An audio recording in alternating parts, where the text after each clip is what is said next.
This is Tuomas from Wolfheart, and this is Metal Anthology and Metal Universe. Hey, how you doing today, Tuomas? I am doing extremely well. Being horribly busy, but that's how it should be now when the album is coming out in 9 days, I think. So good times, good times. Uh, yes, it's on September 6th. I think it will be released on Ringing Phoenix Music. And Yeah. about that, you were on Napalm Records for the last three records. And when did you decided to just let's go on a new label? With our previous album, King of the North, the contract ended with Napalm anyway. They made an offer for the next 2 or 3 albums, but since we were a free agent at that time, we wanted to see what else there is in the world. Like Napalm is doing an amazing job, and I still have Before the Dawn at Napalm, so I'm still in very Friends. close cooperation with the label. No bridges burned, but from our management, who has some very close ties to the some of the main guys of Rainy Phoenix, started talking about this new label that is coming up this year, and we started talk about that already last year.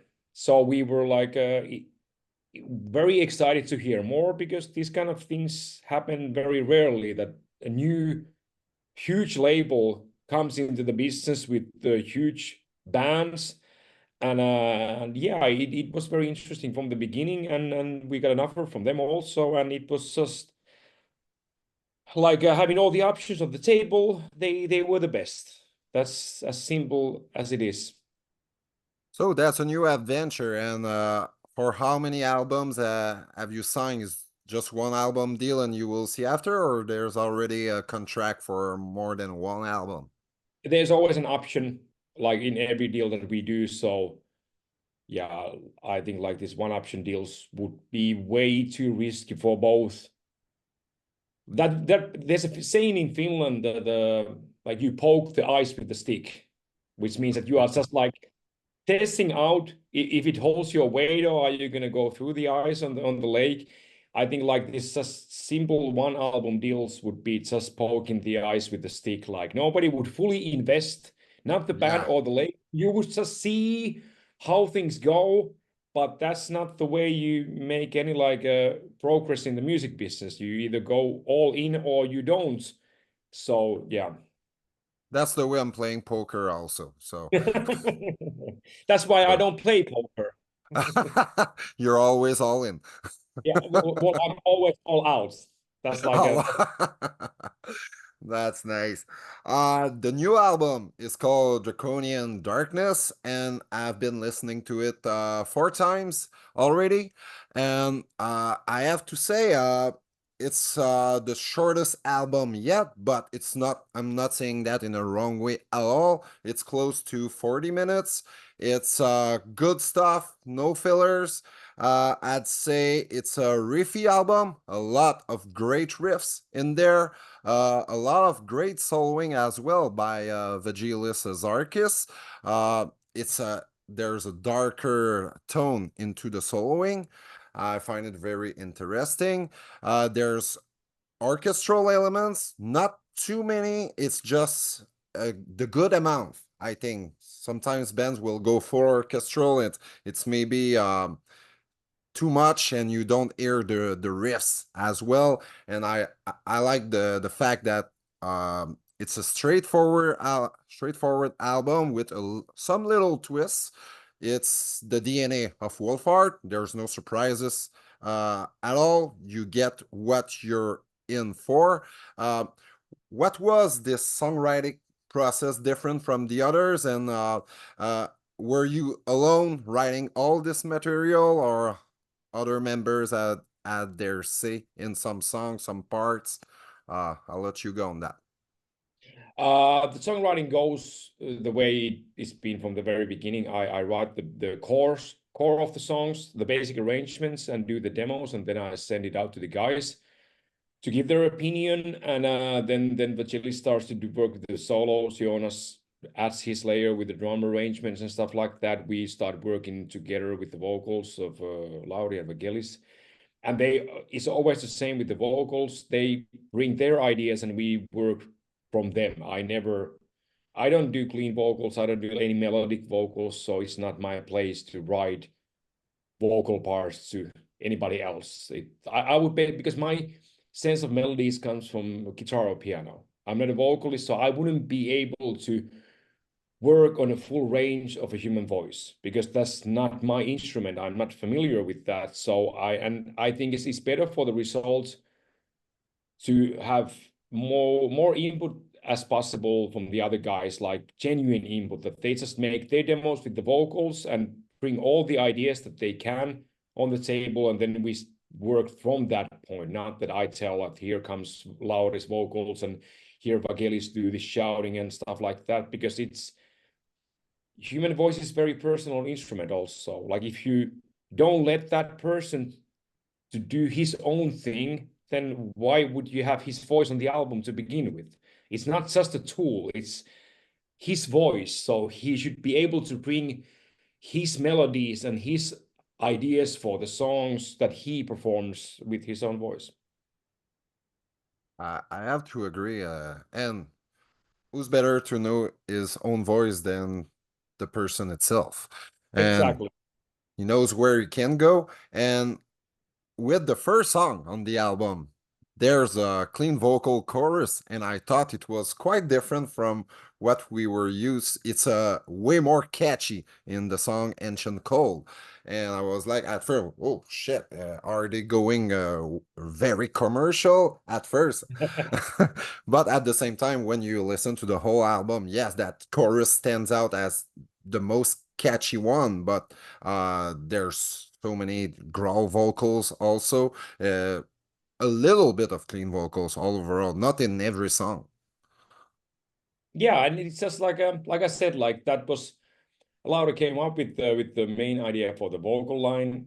Not something I would initially think for my song, but I really liked how that changed the whole atmosphere on the chorus. And I think that is the best. Like, why would you even have members in your band if you don't let them to steer the music on their own path? Because yeah, that's the best outcome, that you are like genuinely surprised by what just happened when somebody brings completely fresh idea that you never would have thought of yourself. And yeah, it is a catchy chorus, but then again, the structure and the elements of the song itself make it very uncommercial when it comes to like Yeah, the length absolutely. is length is horrible for any streaming platform. There's way too many black metal elements. Like if you do the whole thing, it kind of like adds up to a lot more darker. But if you only listen to the clip with the chorus, especially the second chorus where there's only clean vocals, Yeah, no growling, that could sound like it's a different band than Wolfheart completely. But when it's inside the context of the album, I think it fits really well. totally. That's exactly my thoughts. And and yeah, and that album can hit you pretty hard also. You mentioned black metal elements. There's a lot of tremolo riffs that we know Wolfheart like to do. There's also a lot of picking with riffs like in the song the second song is what is called already. That's one of my favorite because I really like the break even fall. Even Yeah. fall. That part with the acoustic passage and the orchestral elements in the back, I think is genuinely enjoyable to listen to. And but there's in that chorus, there's a really nice riff. It sounds a little bit like something you will hear from Dark Tranquillity or even Insomnium. Those kind Yeah. of really Finnish, Swedish riffs that are very melodic, but a lot of picking at the same time, and string skipping from time to time. That's really cool. I do like the song a lot, and there were so many layers in the chorus that we had some troubles finding the perfect mixing balance, because we wanted to get those picking things things out with the guitar does. There's like the octave melody, then there's the faster picking melody that does is doing the string skipping, and then we have the bottom guitars, and then we have the layer of the strings, and then we have the clean vocals and the growling, and making everything fit in a way that it doesn't like get like too crowded, so that the audience can actually hear what is happening. Is sometimes when you are working the album or the song layer by layer, you get familiar of the elements, and you don't really like because yeah, you lose the fresh pair of ears. So it can be a little bit challenging when you want to have a lot of elements in the high point of the song, but making it also easily accessible for the listener. So the first time doesn't throw you off, but ideally when you hear the chorus more, you dig into the layers even better, and you find some new elements between the tracks. But I think that was a little bit more challenging because it has, even though it's not like a symphonic or it doesn't have huge orchestral or anything, but there's a lot of things happening in the basically very simple chorus of the song. Yeah, totally. And I like the amount of orchestral elements you will use, because there's parts there's no orchestral at all. It's just guitar, bass, drums, and vocals. And I like that laid back approach too, more in the roots of the band and more in the roots of metal. And then you have parts that you want them to be a lot more epic and grandiose, and then the orchestral elements will bring the song to another level. At the Yeah. same time, as you say, more layers you put in, more it's difficult to have them all very crystal clear in this final sound. So it's you have the ability to make the whole song, the whole overall sound being what you want to get, but still intricate enough. When you hear the song like few times, you will be, oh, I didn't hear that part at first. Oh, that thing in the back. Oh, that's cool. And I know how Wolfheart are performing live, and it's really down to earth performing.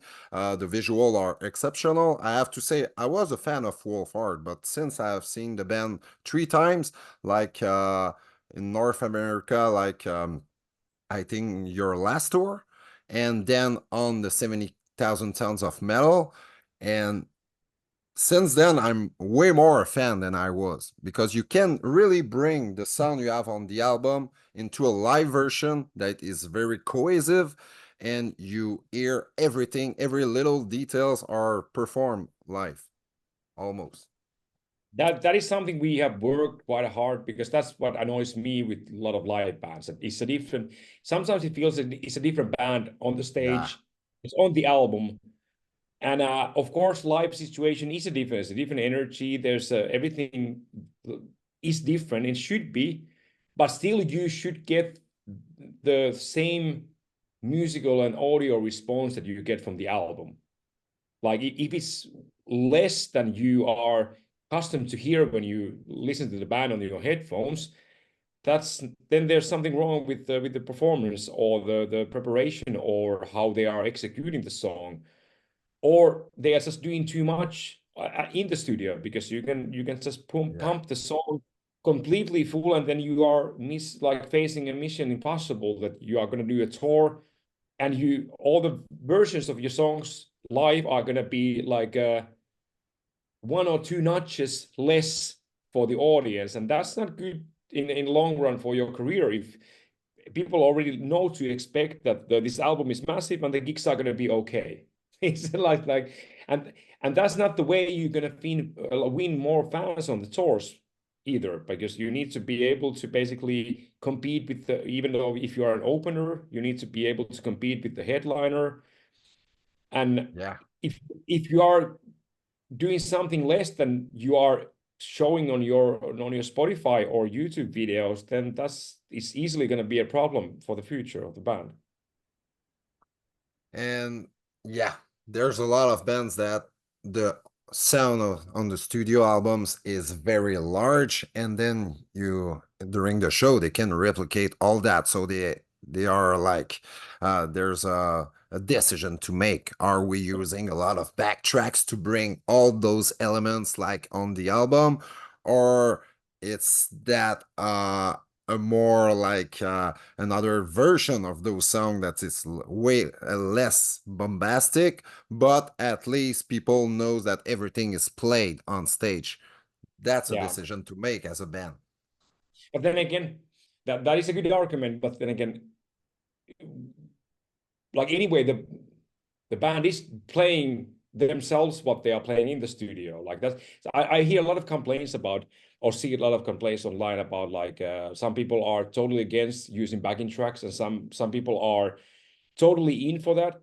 But Yep. but anyway, those if you have like a four-piece like we are, two guitars, three vocals, bass, and drums, we don't have keyboard player, but we carry a lot of like these symphonic cinematic elements. And you Like want them. those should be on the live show, even though nobody's actually playing them. But at the same time, our performance needs to match what we did in the studio. So there it like it doesn't help that you add more on the backing tracks just to compete the album version if the sound that the band is making is just too small. That's also like how you arrange. Well, in our case, our tuning and the instruments set certain rules also, because all the rhythm guitars are played with the extra long baritone guitar, like it's custom made to be 1 inch longer than the regular baritone. All the basses are played with the Dingwall multiscale, so everything is super low compared to what usually people are doing in this kind of, like if you have black metal elements and stuff like that. So I can't put huge amount of guitars on our album. There's only two, left and right are the rhythm guitars, and then there's one track on top of those. Otherwise, I will just steal all the frequencies. I can't make the guitar intense enough when there's layer upon layer, so that like those guitars you hear on the album will be the rhythm guitars you hear on the stage also. Then it's just my job to practice well enough that I can actually do Yeah. the playing in a way that I did in the studio. Studio, you can take 20 takes on one riff, but on live situation, you need to nail every One riff, shot. riff after riff. So that's then it comes just like working moral. You just rehearse enough, and then you are able to do it in a way that it sounds like the thing you did in the studio. Because I know there's also a lot of bands that they rely too much in the studio for the modern technology, that you can just chop the riffs into small pieces and take the two downstrokes from here to make this part more tighter, and then add more guitars and make one few tracks more with the reamp with the DI single to make it more chunky. And but then on the stage it's just you and the guitar. Nobody is gonna like help you out with the No. Pro Tools, or there's no dubbing things that are actually make it sound more fatter if you don't play it in a way that it sounds fat. Or and I quite often use, like there's a lot of like newcomer bands that sometimes ask me about studio work or live work, and I ask them to check the early Pantera live videos when Hmm. there's only Dimebag, only Rex Yeah. doing Only Vinny. all, and you are just like tightest and the biggest sound ever. Like that's the goal. No backing track, no nothing, drum, guitar, bass, and vocal. And they are still killing it every night, and it still sounds like the album. So Yeah, because they chose on the album not put any rhythm guitar behind the solos. It was just Dimebag playing his lead guitar, and the sound was still quite large. yeah, well, It's then impressive. Oh, yeah. Also, I think Rex never got enough like credit. How good bass player he actually is. Then you understand exactly what you said. There's no backing guitar, rhythm guitar behind the solos, but it still sounds huge because yeah. there's Rex doing the bass and filling up that whole space of guitar behind the solo. So like I think a lot of bands rely a little bit too much on these modern technology things when they go to studio, and then they don't focus on the real stuff or the how a song should actually work live. I like when the sound is a little bit stripped down. Except maybe when I'm listening to power metal, I want that to be huge, and it's just a different genre and a different Yeah. approach totally. But Pantera, I think, is the best example of a stripped down sound that doesn't sound stripped. Yeah, exactly. Like if you cut the elements into parts, then you realize how little there is. But when you hear the whole song, and that's also like how important the arrangement of the song is. So it works with so little amount of like material, and it like good arrangement can make the most simple song to work. Like Orbit Culture is a good example. Yeah, They're one of the biggest singles in few years, Vultures of North.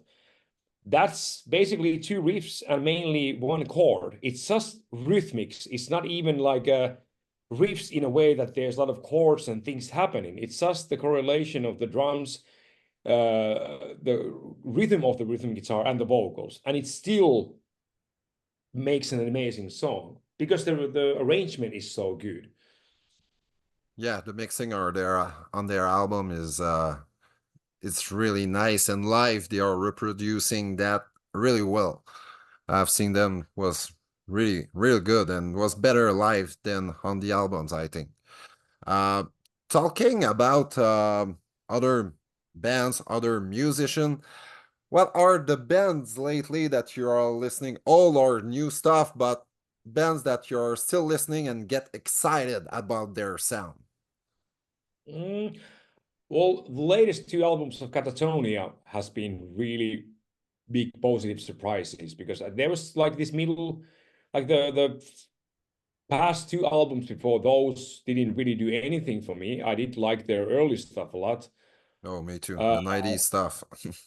yeah, yeah. So and that's hard to compete with. But with the latest, I think they have a little bit different direction now with the new, a lot of new guys in the band. But I really like the style of the drummer. I really love the solo guitar player. He doesn't in a paper, he shouldn't fit so well to the music. He's so technical and so bold with the solos compared to how fragile and emotional the music is. But the Oh yeah. combination is still really nice. So that's been like a positive thing. Orbit Culture is the only new band that I have found in like past 10 years. And I mainly just I don't listen to music at home anyway, so I listen to music at gym or when I'm driving a car. And gym, I only listen to certain albums. I never try and find new music. To get pumped, to I get need to cranked up. yeah, I need to have my training songs. I don't need to have Yeah, new songs. I'm the It same. so it's I'm just rotating basically four albums that I've listened to hundreds of times, and that's it. Like That's okay. Hey, you're from Finland. Do you know there's a new band I really like from Finland? It's called Moonlight Sorcery. Have you heard from them? I It's think I heard the melodic name. black metal. I didn't heard the music. I need to check that out if it's that good. Moonlight Sorcery. They are really good. They have just one album, one full album and two EPs, and each one of them is quite different. And yeah, a lot of elements of black metal, but also a little bit of Alexei Leo from Children of Bodom. Really melodic stuff, but still quite brutal and a lot of shrieking vocals. Same vocalist as in Mist of Misery, uh, another black metal output. Um, Another question I had pending. You're in three bands.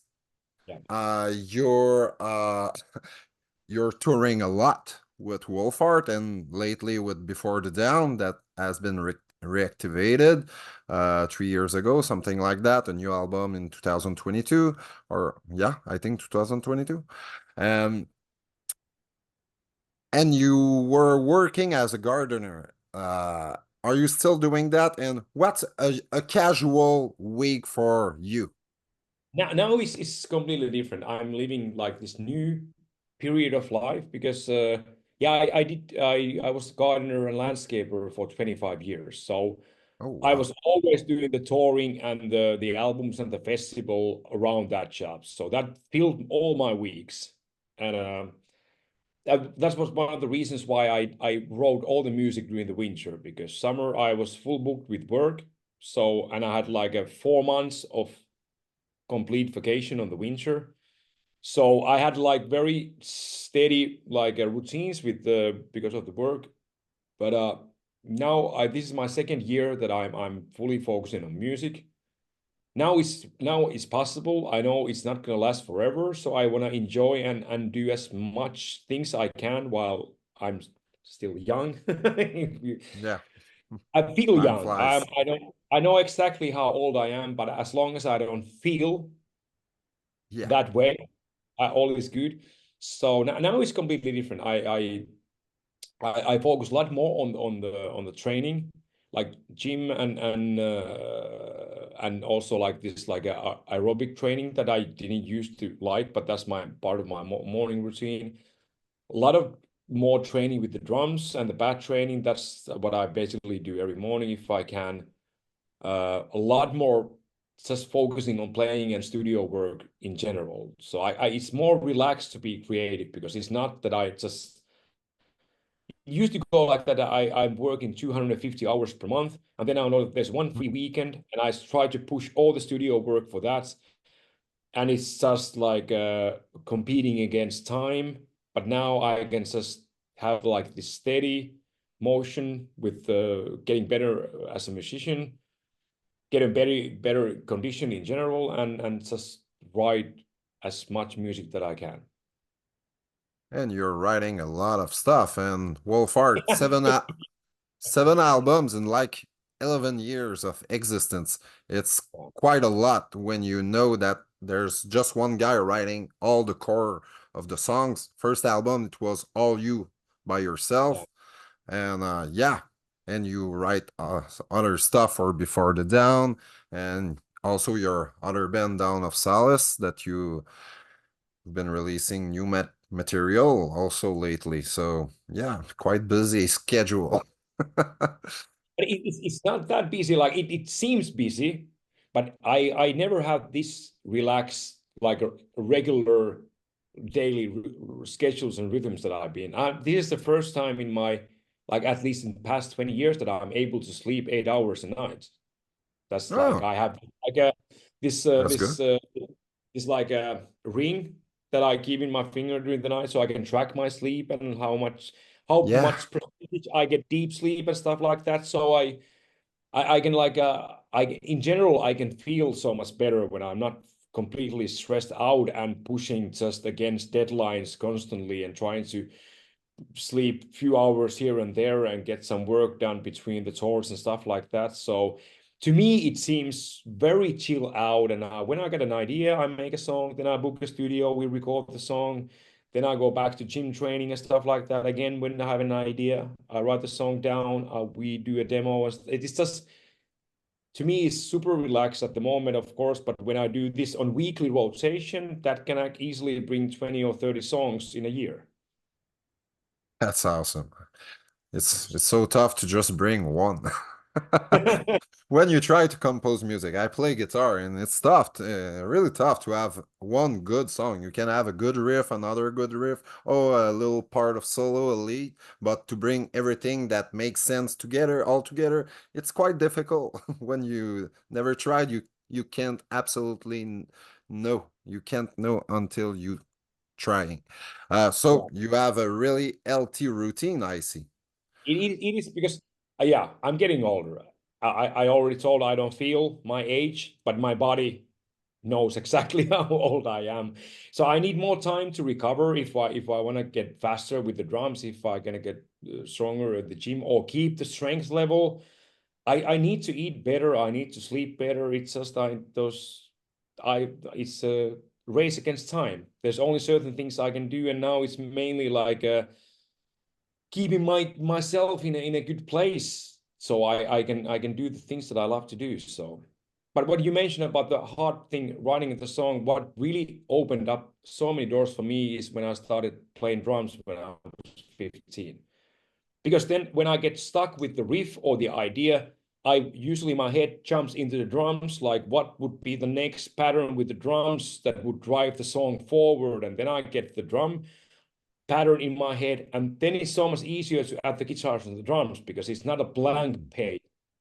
It's not like you are building a tower from the Lego bricks, and then you have these empty gaps because you don't know how to get from this riff to the chorus, but your head is already doing the same with the drums. Oh no, we're gonna do this thrash metal thing here, and we're gonna do like this prolonged fill, and that's gonna set the tempo for the chorus, and then it's super easy to follow with the guitar because other part of Absolutely. the brain, other part of the side of the brain is playing drums already like 4 bars ahead of the guitar, so it's and understanding the rhythmical side of the song and helps a lot with the arrangement and the guitar. And also it opens up different rhythmical ideas with the picking and the like a riff arrangement, because then you want to do something cool that accents the bass drum, and then you don't really think the guitar itself, but you follow the drum rhythmic. It's not like from the guitar point of view sometimes. I think like not you don't need to be able to be a drummer, but when you understand the drumming a little bit more, then that naturally brings a different toolkit for the rhythmical side. I totally get it, and I'd need a crash course with you to write songs, complete songs, because I have too many ideas on the phone, but nothing gets finished. But it's just for fun. Anyway, it's not my job. Maybe just as a final conclusion, just a say on what the future holds for Wolfheart in the next maybe 2, 3 years. What's your plan? What you didn't accomplish with the band that you really want to do in the next few years? Hmm.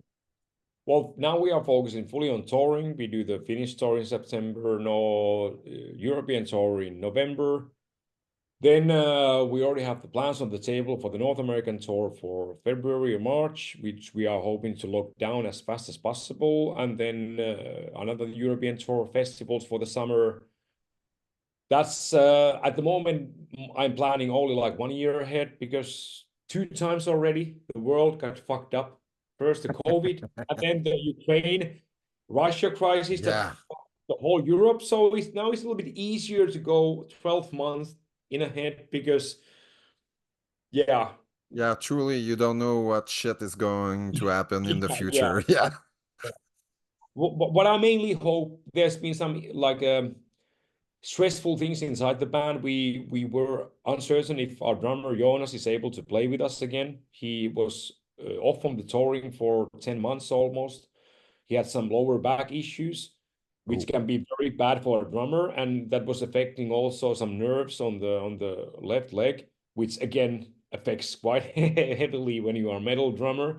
the But kick, yeah.